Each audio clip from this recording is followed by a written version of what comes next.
The Queen of Quok, from American Fairy Tales. A king once died, as kings are apt to do, being as liable to shortness of breath as other mortals.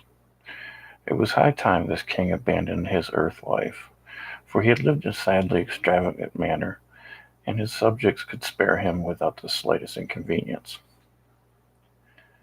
His father had left him a full treasury, both money and jewels being in abundance. But the foolish king just seized and squandered every penny in riotous living. He had then taxed his subjects until most of them became paupers, and this money vanished in only more riotous living. Next he sold all the grand old furniture in the palace, all the silver and gold plate and bric-a-brac, all the rich carpets and furnishings, and even his own kingly wardrobe, reserving only a soiled and moth-eaten ermine robe to fold over his threadbare. And he spent the money in further riotous living. Don't ask me to explain what riotous living is. I only know from hearsay that it is an excellent way to get rid of money, and so this spendthrift king found it.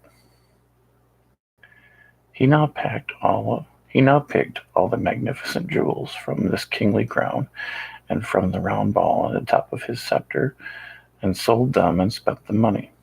Riotous living, of course. But at last he was at the end of his resources. He couldn't sell the crown itself, because no one but the king had the right to wear it. Neither could he sell the royal palace, because only the king had the right to live there. So finally, he found himself reduced to a bare palace, containing only a big mahogany bedstead that he slept in, a small stool on which he sat to pull his shoes off his feet, and the moth-eaten ermine robe. In this strait, he was reduced to the necessity of borrowing an occasional dime from his chief counselor, with which to buy a ham sandwich. And the chief counselor hadn't many dimes. One who counseled his king so foolishly was likely to ruin his own prospects as well. So the king, having nothing more to live for, died suddenly and left a 10-year-old son to inherit the dismantled kingdom, the moth-eaten robe, and the jewel-stripped crown. No one envied the child, who had scarcely been thought of until he became king himself. Then he was recognized as a personage of some importance, and the politicians and hangers-on, headed by the chief counselor of the kingdom, held a meeting to determine what could be done for him. These folk had helped the old king to live riotously while his money lasted, and now they were poor and too proud to work. So they tried to think of a plan that would bring more money into the little king treasury, where it would be handy for them to help themselves. After the meeting was over, the chief counselor came to the young king, who was playing peg-top in the courtyard, and said, "Your Majesty, we have thought of a way to restore your kingdom to its former power and magnificence." "All right," replied his young Majesty carelessly. "How will you do it?" "By marrying you to a lady of great wealth," replied the counselor. "Marry me?" cried the king. "Why, I am only 10 years old." "I know it is to be regretted, but your Majesty will grow older, and the affairs of the kingdom demand that you marry a wife." "I can't marry a mother instead?" asked the poor little king, who had lost his mother when a baby.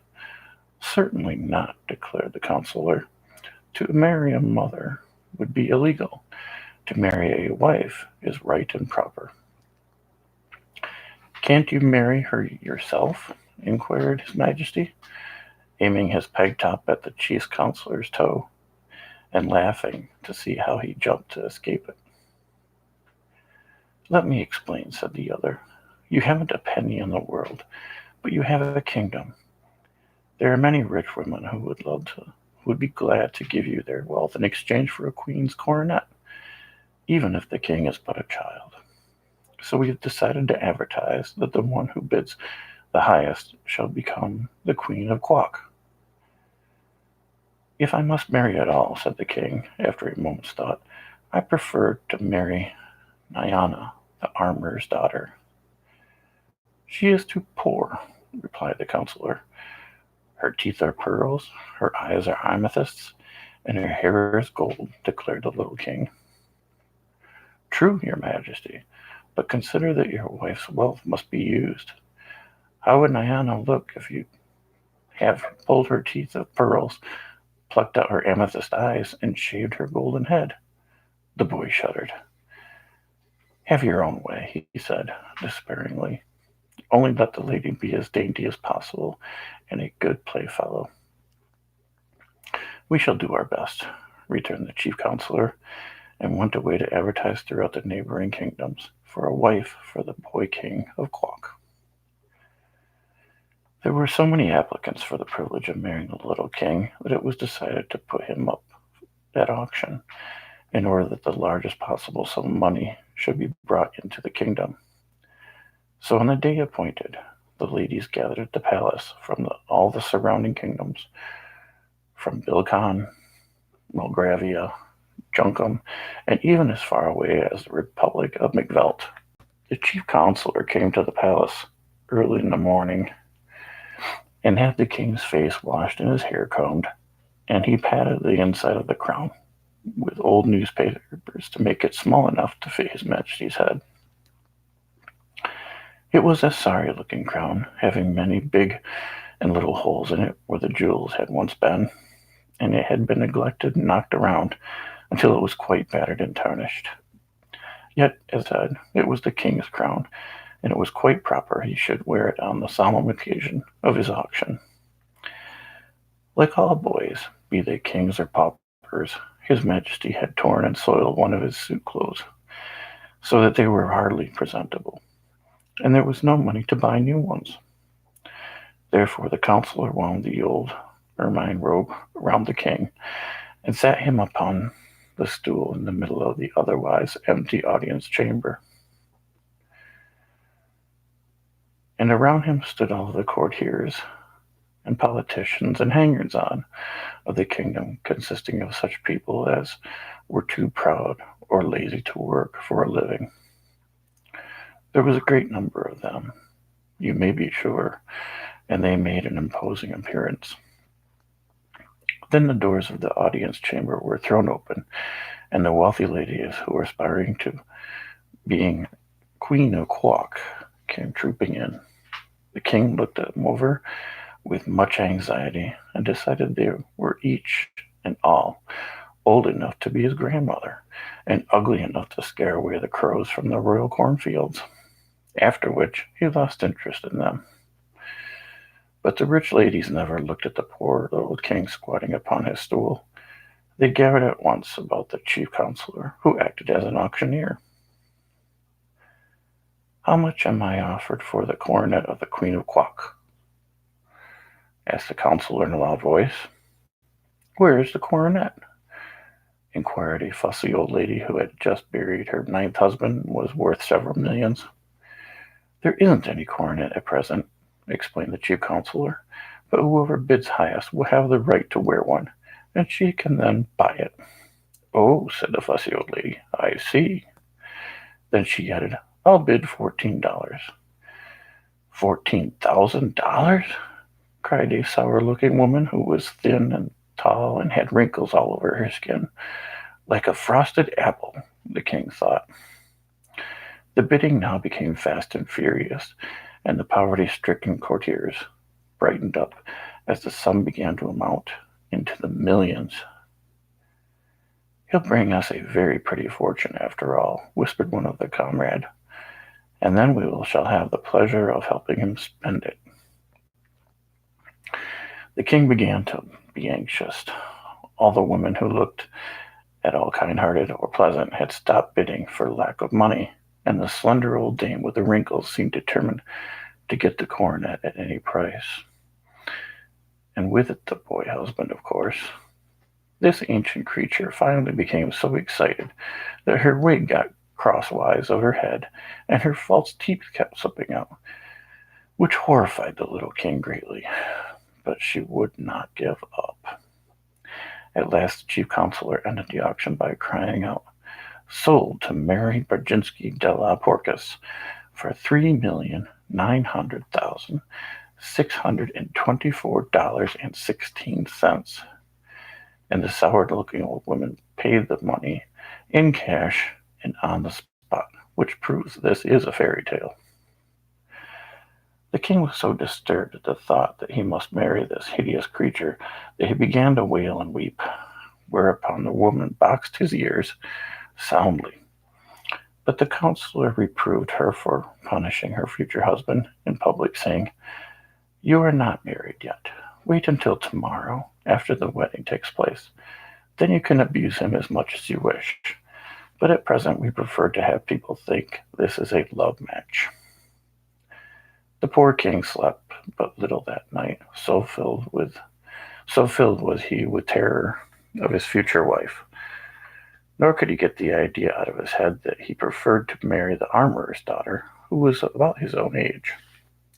He tossed and tumbled around upon his hard bed until the moonlight came in at the window and lay like a great white sheet upon the bare floor. Finally, in turning over for the 100th time, his hand struck against a secret spring in the headboard of the big mahogany bedstead, and at once, with a sharp click, a panel flew open. The noise caused the king to look up, and seeing the open panel, he stood up on tiptoe and, reaching within, drew out a folded paper. It had several leaves fastened together like a book, and upon the first page was written, "When the king is in trouble, this leaf must double, and set on fire to obtain his desire." This was not very good poetry, but when the king had spelled it out in the moonlight, he was filled with joy. "There's no doubt about my being in trouble," he exclaimed, "so I'll burn it at once and see what happens." He tore off the leaf and put the rest of the book in its secret hiding place. Then, folding the paper double, he placed it on top of his stool, lighted a match, and set fire to it. It made a horrid smudge for so small a paper, and the king sat on the edge of the bed and watched it eagerly. When the smoke cleared away, he was surprised to see, sitting upon a stool, a round little man who, with folded arms and crossed legs, sat calmly facing the king and smoking a black briarwood pipe. "Well, here I am," he said. "So I see," replied the little king. "But how did you get here?" "Didn't you burn the paper?" demanded the round little man, by the way of answer. "Yes, I did," acknowledged the king. "Then you are in trouble, and I've come to help you out of it. I'm the slave of the royal bedstead." "Oh," said the king, "I didn't know there was one."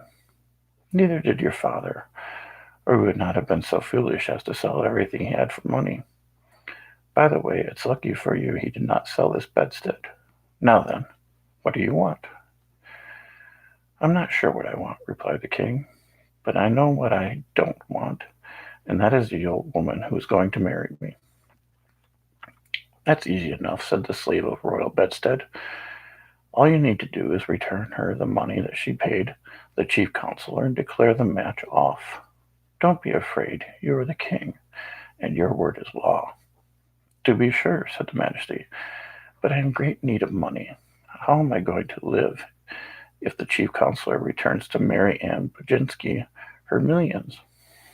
"Phew, that was easy enough," again answered the man, and putting his hand in his pocket, he drew out and tossed to the king an old-fashioned leather purse. "Keep that with you," he said, "and you will always be rich, for you can take out of the purse as many 25-cent silver pieces as you wish, one at a time. No matter how often you take one out, another will instantly appear in its place within the purse." "Thank you," said the king gratefully. "You have rendered me a rare favor, for now I shall have money for all my needs, and I will not be obliged to marry anyone. Thank you 1,000 times." "Don't mention it," answered the other, puffing his pipe slowly and watching the smoke curl into the moonlight. Such things are easy to me. Is that all you want? All I can think of right now, returned the king. Then please close that secret panel in the bedstead, said the man. The other leaves of the book may be of use to you some other time. The boy stood upon the bed as before and reached up, closing the opening so that no one else could discover it. Then he turned to face the visitor, but the slave of the royal bedstead had disappeared. I expected that, said his majesty, yet I am sorry he did not wait to say goodbye. With a lightened heart and a sense of great relief, the boy king placed the leathern purse underneath his pillow, and climbed into bed again, and slept soundly until morning. When the sun rose, his majesty rose also, refreshed and comforted, and the first thing he did was to send for the chief counselor. That mighty personage arrived looking glum and unhappy, but the boy was too full of his own good fortune to notice it. He said, I have decided not to marry anyone, for I have just come into a fortune of my own. Therefore I command you to return that old woman the money she has paid you for the right to wear the coronet of the Queen of Quok, and make public declaration that the wedding will not take place. Hearing this, the counselor began to tremble, for he saw the young king had decided to reign in earnest, and he looked so guilty that his majesty inquired, Well, what is the matter now? Sire, replied the wretch, in a shaking voice, I cannot return the woman her money, for I have lost it. Lost it! Cried the king, in mingled astonishment and anger. Even so, your majesty. On my way home from the auction last night, I stopped at the drugstore to get some potash lozenges for my throat, which was dry and hoarse with so much loud talking. And your majesty will admit it was through my efforts the woman was induced to pay so great a price. Well, going to the drugstore, I carelessly left the package of money laying in the seat of my carriage, and when I came out again it was gone. Nor was the thief anywhere to be seen. Did you call the police? Asked the king. Yes, I did, but they were all on the next block, and although they have promised to search for the robber, I have little hope they will ever find him. The king sighed. What shall we do now? I fear you must marry Anne Baczynski, answered the chief counselor, unless indeed you order the executioner to cut off her head. That would be wrong, declared the king. The woman must not be harmed, and it is just that we need to return her money, for I will not marry her under any circumstances. Is that private fortune you mentioned large enough to repay her? Asked the counselor. Why, yes, said the king thoughtfully, but it will take some time to do, and that shall be your task. Call the woman here. The counselor went in search of Mary Ann, who, when she heard that she was not to become the queen, but would receive her money back, flew into a violent passion, and boxed the chief counselor's ears so viciously that they stung for nearly an hour. But she followed him into the king's audience chamber, where she demanded her money in a loud voice, claiming as well the interest due upon it overnight. The counselor has lost your money, said the boy king, but he shall pay you every penny out of my own private purse. I fear, however, you will be obliged to take it in small change. That will not matter, she said, scowling upon the counselor as if she longed to reach his ears again. I don't care how small the change is, so long as I get every penny that belongs to me, and interest. Where is it? Here, answered the king, handing the counselor the leathern purse. It is all in silver quarters, and they must be taken from the purse one at a time. But there will be plenty to pay your demands, and to spare. So, there being no chairs, the counselor sat down upon the floor in one corner, and began counting out silver 25-cent pieces from the purse one by one. And the old woman sat upon the floor opposite him and took each piece of money from his hand. It was a large sum, $3,900,624.16. And it takes 4 times as many 25-cent pieces as it would dollars to make up the amount. The king left them sitting there and went to school, and often thereafter he came to the counselor and interrupted him long enough to get from the purse what money he needed to rein in a proper and dignified manner. This somewhat delayed the counting, but as it was a long job anyway, that did not matter much. The king grew to manhood and married the pretty daughter of the armorer, and they now have 2 lovely children of their own. Once in a while they go to the big audience chamber of the palace and let the little ones watch the aged, hoary-headed counselor count out silver 25-cent pieces to a withered old woman who watched his every movement to see that he does not cheat her. It is a big sum, $3,900,620.16 in 25-cent pieces. But this is how the counselor was punished for being so careless with a woman's money. And this is how Mary Ann Brzezinski della Porcus was also punished for wishing to marry a 10-year-old king in order that she might wear the coronet of the Queen of Quok.